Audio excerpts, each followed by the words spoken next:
मेरी सुध लीजो श्री अवध बिहारी। मेरी सुध लीजो श्री अवध बिहारी। मेरी सुध लीजो श्री अवध बिहारी। मेरी सुध लीजो श्री अवध बिहारी। श्री कनक बिहारी। मेरी सुध लीजो श्री कनक बिहारी। अवध बिहारी में तो शरण तिहारी। अवध बिहारी में तो शरण तिहारी। अवध बिहारी में तो शरण तिहारी। अवध बिहारी में तो शरण तिहारी। मेरी सुध लीजो श्री अवध बिहारी। मेरी सुध लीजो श्री अवध बिहारी। मेरी सुध लीजो श्री अवध बिहारी। मेरी सुध लीजो श्री अवध बिहारी। मैं नाम जपूं तो तुम्हारा जपूं, मैं ध्यान धरूं तो तुम्हारा धरूं। मैं नाम जपूं तो तुम्हारा जपूं, मैं ध्यान धरूं तो तुम्हारा धरूं। बस इतनी कृपा बनाए रखना, तुम मेरे रहो मैं तुम्हारा रहूं। तुम मेरे रहो मैं तुम्हारा रहूं। तुम मेरे रहो मैं तुम्हारा रहूं। तुम मेरे रहो मैं तुम्हारा रहूं। मेरी सुध लीजो श्री अवध बिहारी। मेरी सुध लीजो श्री अवध बिहारी। मेरी सुध लीजो श्री अवध बिहारी। मेरी सुध लीजो श्री अवध बिहारी। कनक बिहारी संतन हितकारी। कनक बिहारी संतन हितकारी। अवध बिहारी भगतन हितकारी। अवध बिहारी भगतन हितकारी। मेरी सुध लीजो श्री अवध बिहारी। मेरी सुध लीजो श्री अवध बिहारी। मेरी सुध लीजो श्री अवध बिहारी। मेरी सुध लीजो श्री अवध बिहारी। अवध बिहारी हम तो शरण तिहारी। अवध बिहारी हम तो शरण तिहारी। कनक बिहारी हम तो शरण तिहारी। कनक बिहारी हम तो शरण तिहारी। मेरी सुध लीजो श्री अवध बिहारी। मेरी सुध लीजो श्री अवध बिहारी। मेरी सुध लीजो श्री अवध बिहारी। मेरी सुध लीजो श्री अवध बिहारी। मेरी सुध लीजो श्री अवध बिहारी। मेरी सुध लीजो श्री अवध बिहारी। अवध बिहारी हम तो शरण तिहारी। अवध बिहारी हम तो शरण तिहारी। कनक बिहारी संतन भयहारी, कनक बिहारी संतन भयहारी। मेरे सुधीली जो श्री अवध बिहारी, मेरी सुधीली जो श्री अवध बिहारी, मेरी सुधीली जो श्री अवध बिहारी, मेरी सुधीली जो श्री अवध बिहारी, मेरी सुधीली जो श्री अवध बिहारी, मेरी सुधीली जो श्री अवध बिहारी। माता रामो मदपिता रामचन्द्रः, स्वामी रामो मत्सखा रामचन्द्रः, सर्वस्वं मे रामचन्द्रो दयालु, नान्यं जाने नेव जाने न जाने। बंदौ श्री तुलसी के चरण जिनकीन्हो जग काज, कलि समुद्र बूढ़त लखेऊ, प्रगटेऊ सप्त। श्री राघव मेरे स्वामी हैं, मैं राघव जुको दास, जन्म जन्म मोहि दीजियो, श्री अवधपुरी को सिया राम मैं सब जग जानी, करम प्रणाम जोरी के पानी। श्री सीताराम जी महाराज की जय, बाल कृष्ण लाल की जय, शंकर भगवान की जय, श्री हनुमान जी महाराज की जय, श्री रामचरितमानस भगवान की जय, माँ कामाख्या देवी की जय, करणी मैया की जय। जय जय श्री सीताराम। जब तेरा ब्याही घर आए, नित नव मंगल मोद बधाए। जब तेरा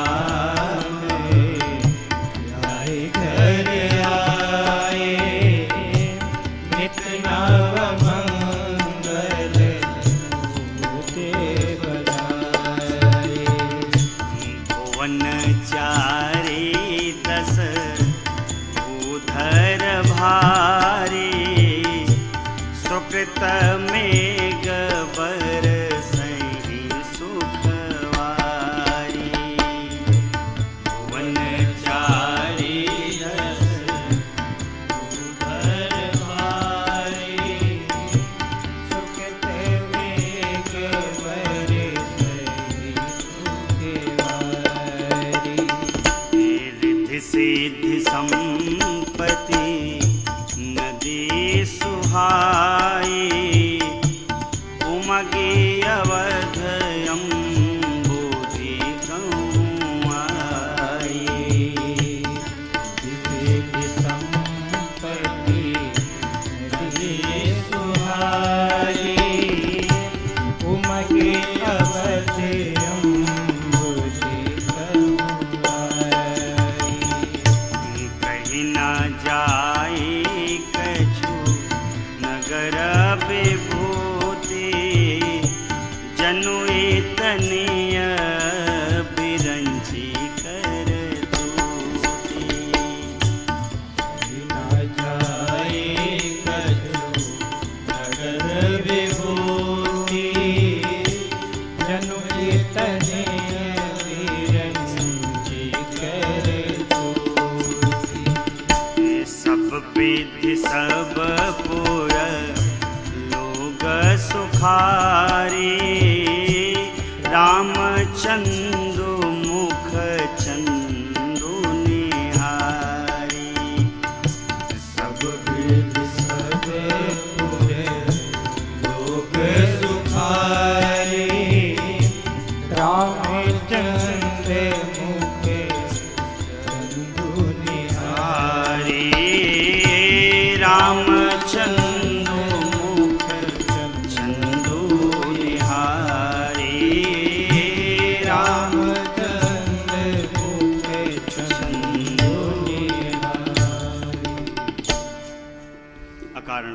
करुणालय अखंड कोटि ब्रह्मांड नायक परमात्मा परमेश श्री रघुनाथ जी के चरणों में साष्टांग दंडवत, शिव जी हनुमान जी महाराज को बारंबार वंदन, बाबा के चरणों में बारंबार प्रणाम, माँ कामाख्या देवी को बारंबार वंदन, माँ करणी मैया को बारंबार वंदन। उपस्थित श्रेष्ठ महाभाग सुधीर श्रोतागण, माताओं, भाइयों एवं बहनों, विज्ञान के माध्यम से घर बैठे सोशल मीडिया के माध्यम से इस कथा का रसपान कर रहे समस्त रसिक जन, सभी को व्यासपीठ की ओर से सादर जय श्री राम। हमारे राघवेंद्र सरकार का ब्याह संपन्न हुआ। आज की कथा अयोध्या कांड से प्रारंभ होती है। अयोध्या कांड का अर्थ है युवान कांड, जवानी का कांड। बालपन खेलन, हम लोग नहीं गाते हैं, भजन करो राम का प्यारे, उमरिया बीती जाती है। भजन करो राम का प्यारे, उमरिया बीती जाती है। बालपन खेलन में खोया, बालपन खेलन में खोया, यौवन में काम बस होया, यौवन में काम बस होया। बुढ़ापा खाट पे सोया, आसमन को सताती है।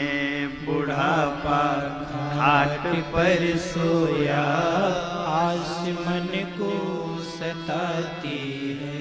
भजन करो राम का प्यारे, उमरिया बीत जाती है। भजन कर, लोगों के मन में एक भ्रांति है कि भजन और कथा सुनने की उम्र बुढ़ापे में है। ये भ्रांति है, बुढ़ापा ही कथा सुनता है, गलत बात। कथा तो मूल रूप से बालपन और युवावस्था को सुननी चाहिए। अरे भगवान बुढ़ापा किसी को ना दे, भगवान बुढ़ापा किसी को न दे। कोई नहीं है साथी बुढ़ापे का, कोई नहीं है साथी बुढ़ापे का। साथी सब हैं स्वार्थ के, भगवान बुढ़ापा किसी को न दे, भगवान बुढ़ापा किसी को न दे। हमारे महर्षि भी गाते हैं, कीर्तन करो जवानी में, बुढ़ापा किसने देखा है। कीर्तन करो जवानी में, बुढ़ापा किसने देखा है। ओ कीर्तन करो जवानी में, बुढ़ापा किसने देखा है। कीर्तन करो जवानी में, बुढ़ापा किसने देखा है। कान हुए लाचार, कथा सुनने को लाचार। कान हुए बेकार, कथा सुनने को लाचार।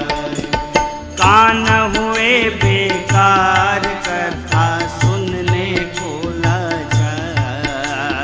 कान हुए बेकार, कथा सुनने को लाचार।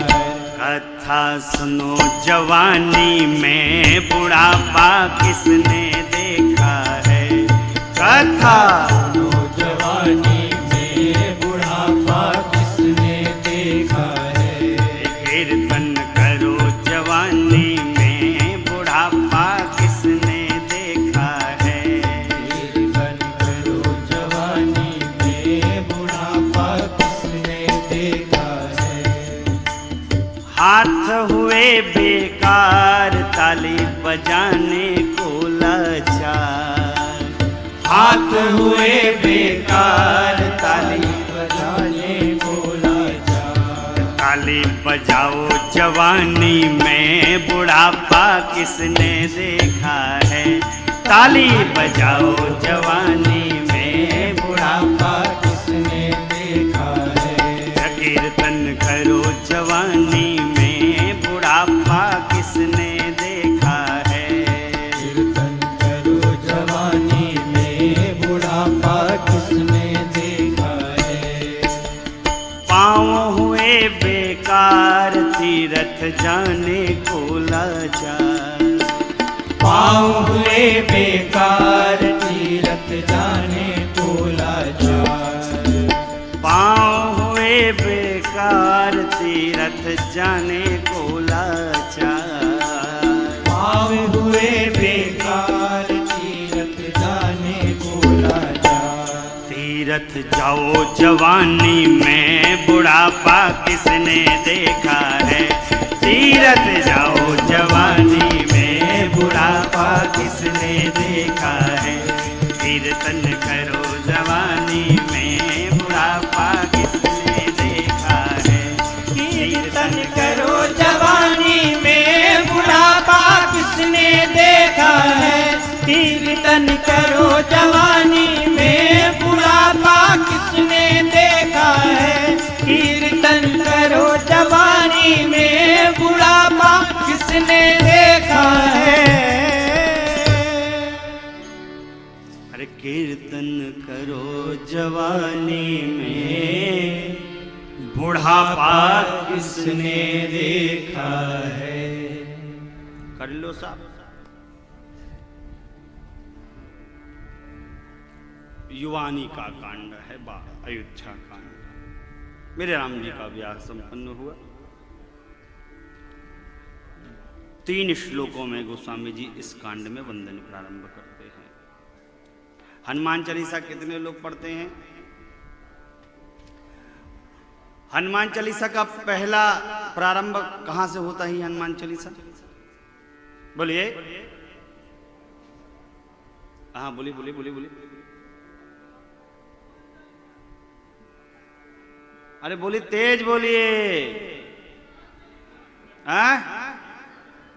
श्री गुरु चरण, श्री गुरु चरण सरोज रज,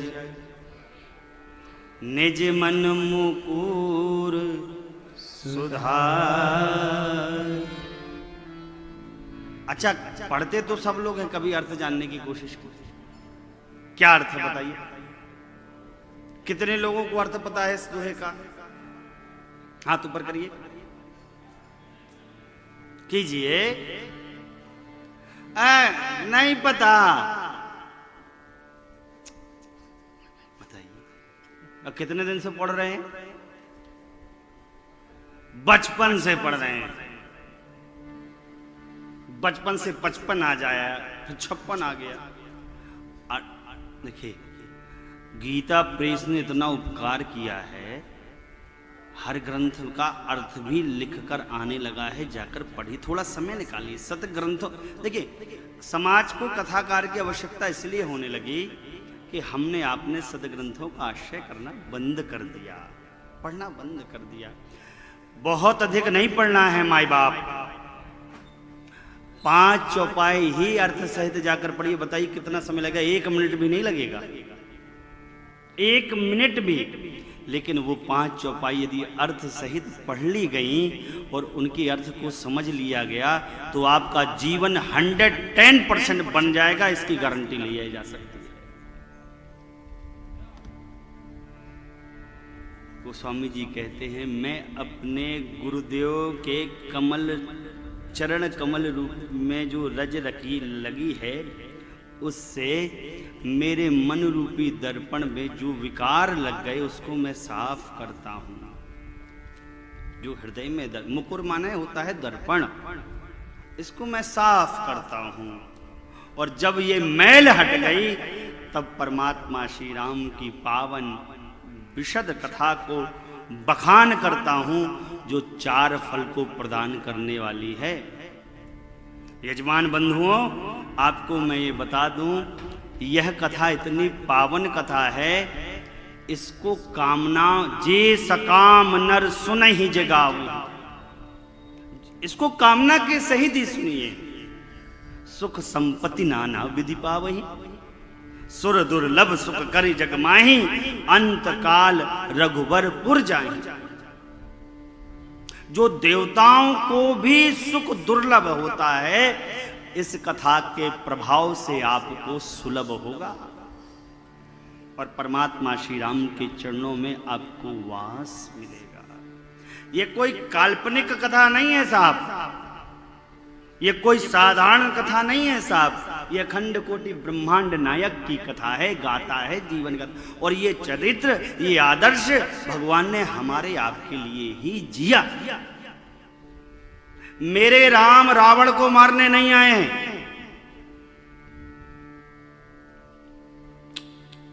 रावण को मारने नहीं आए बाबूजी राम जी। मेरे परमात्मा की यदि भ्रुकुटी ही तिरछी हो गई तो संसार में विलास हो जाता, संसार नष्ट हो जाएगा। वो परमात्मा क्या रावण को मारने आया होगा? जिसकी अगर सहज भ्रुकुटी ही तिरछी हो गई, ये बोए हैं, तो संसार नष्ट हो जाएगा। तो रावण की क्या विसात थी? क्यों आया है? क्यों आए? तज के साकेत आया, पर कर को संग लाया। क्यों आए राम? अवतार का अर्थ होता है सुपरलेटिव डिग्री, अपनी उच्च कक्षा से वह उच्च तत्व, उच्च ब्रह्म अपनी उच्च कक्षा से निम्न कक्षा में अपघटित हुआ। अवतार का मतलब है अवतरित। क्या कारण है? वो ब्रह्म क्यों आया? क्या कारण है? हमको आपको जीवंत जिलाने के लिए एक आदर्श चरित्र जिए हैं राम जी, ताकि समाज में, धर्म में संस्कार, नीति, न्याय, मर्यादा, कानून का भाव कभी बिखरे नहीं।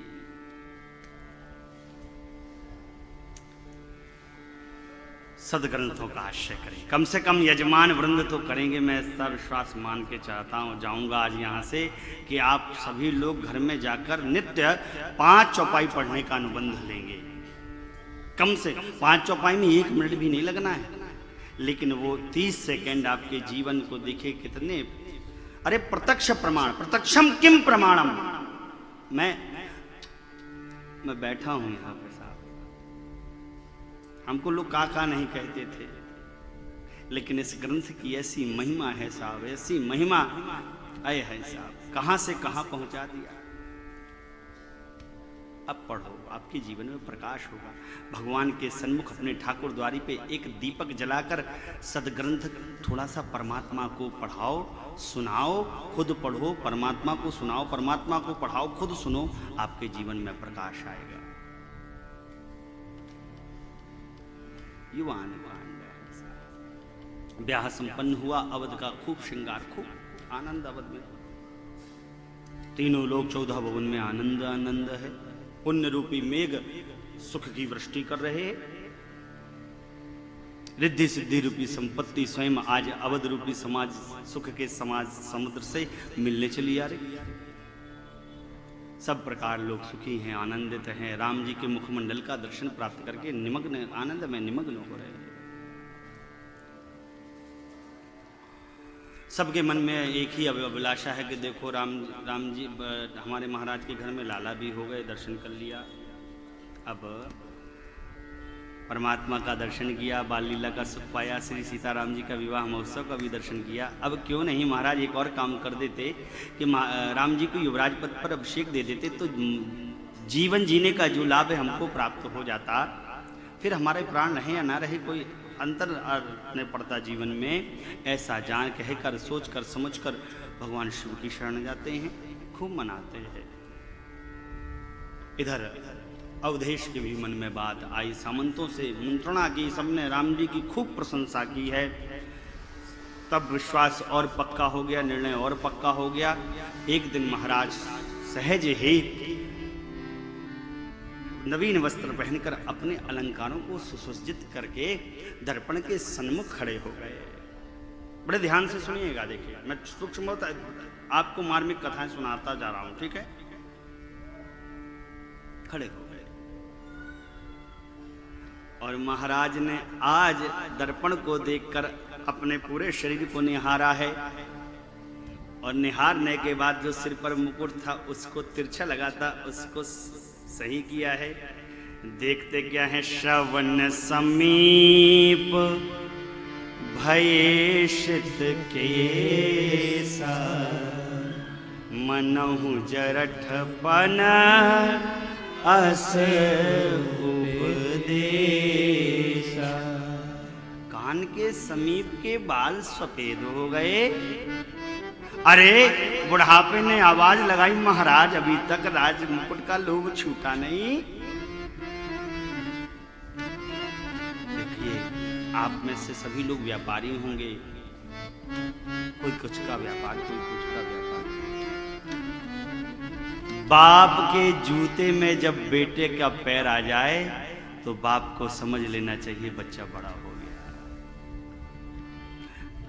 अपने श्रेष्ठ उत्तराधिकारी को बनाकर अपने सारे दायित्वों से मुक्त हो जाना चाहिए, नहीं तो बहुत अधिक अच्छा इतिहास नहीं है हमारा इस मामले में। हाँ,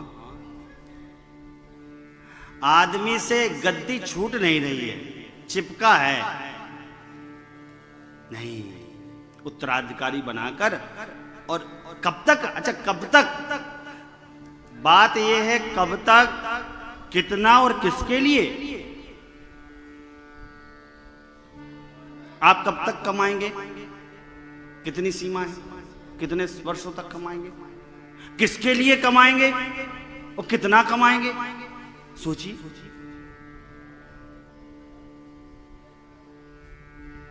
ये विचार करिए थोड़ा सा।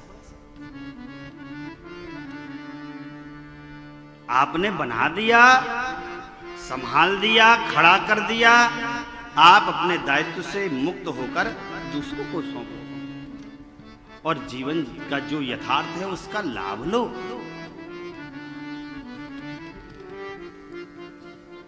हमारे यहां गद्दी एक दूसरे का निपटाई की मिली है अधिकतर।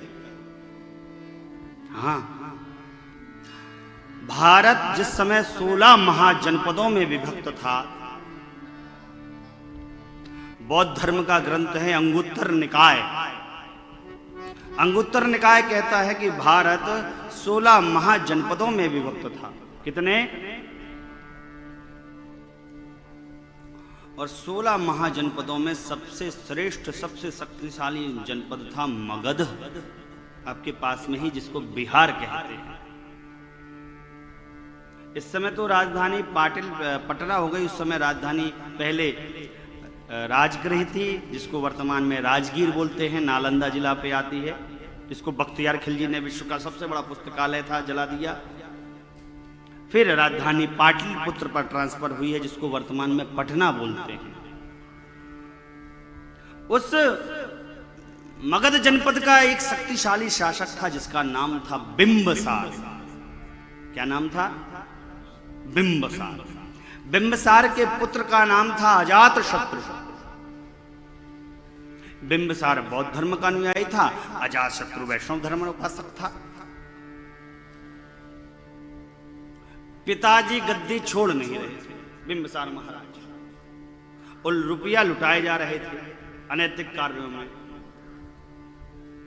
अनैतिक। अजातशत्रु को बर्दाश्त नहीं हुआ, क्योंकि उसे गद्दी नहीं मिल रही थी उसका। भाई वो सोच रहा था कि बताओ, मैं 56 को हो गया, कब गद्दी पे बैठूंगा, मेरे मरने के दिन आ गए, मैं गद्दी पे बैठूंगा कब? नहीं छोड़ा साहब। अंतोगत्वा अजातशत्रु ने सारी संकल्पना को बनाया और अपने पिता बिंबसार को जेल में डाल दिया और गद्दी पर बैठ। इतनी त्रास देता अपने पिता को, इतनी त्रास, कोई मिलने नहीं जा सकता था, कोई खिला पिला नहीं सकता था। अजातशत्रु की मां बिंबसार की अर्धांगिनी फलों के रस को निकलवाती और अपने आंचल को, साड़ी के पल्लू को उस रस पे डुबोती और बिंबसार के पास मिलने जाती, और जब ये निचोड़ती और उसके मुंह पे रस की वो बूंदे गिरती, तब बिंबसार को कुछ मिलता था। इतनी त्रास अजातशत्रु ने दी। पता चल गया, एक दिन मां को भी हड़काया कि मां गई तो फिर निपटाई देंगे आपका। भूखा प्यासा बिंबसार तड़पने लगा। समय बीता, अजातशत्रु के घर पुत्र का जन्म हुआ, जिसका नाम रखा गया उदयन। अरे खूब आज आनंद मनाया है अजातशत्रु ने। आए है मेरे घर में लाला जन्मा। खूब आनंद मनाने के बाद थक हार कर अपने बिस्तर पर सो रहा है। सिर ऊपर गया, सोचता क्या है कि जिस प्रकार आज मैंने अपने पुत्र के होने पर इतना आनंद मनाया, ठीक उसी प्रकार मेरे होने पर मेरे बाप ने मनाया होगा, और मैंने अपने उस बाप को जेल में डाल दिया। अपनी गलती का एहसास हुआ, गया है बिंबसार को छुड़ाने के लिए। बिंबसार ने अजातशत्रु को आते देखा, सोचा ये बहुत त्रास देगा, इससे अच्छा प्राणांत ही ठीक है। जहर की शीशी नकाकर पी गया, प्राण त्याग दिया। बहुत रोया अजातशत्रु, बहुत रोया अजातशत्रु, लेकिन अब पछतात होत क्या, जब चिड़िया चुग गई खेत। समय बीता माई बाप, पुत्र बड़ा हो गया उदयन। अब उदयन बड़ा हो गया तो अजातशत्रु से अपनी गद्दी ना छूटे। अब उदयन का लगे हमका राजा नहीं बना रहे हैं बाप जी हमारे। और माई बाप प्रकृति ने निर्णय लिया, जैसा अजातशत्रु ने अपने पिता बिंबसार के साथ किया था, ठीक उसी प्रकार अजातशत्रु के पुत्र उदयन ने अपने बाप के साथ किया। उदयन ने अपने बाप अजातशत्रु की हत्या करके सिंहासन पर बैठा। कहने का आशय केवल इतना कि हमको और आपको उत्तराधिकारी मिले, गद्दी छोड़ दो।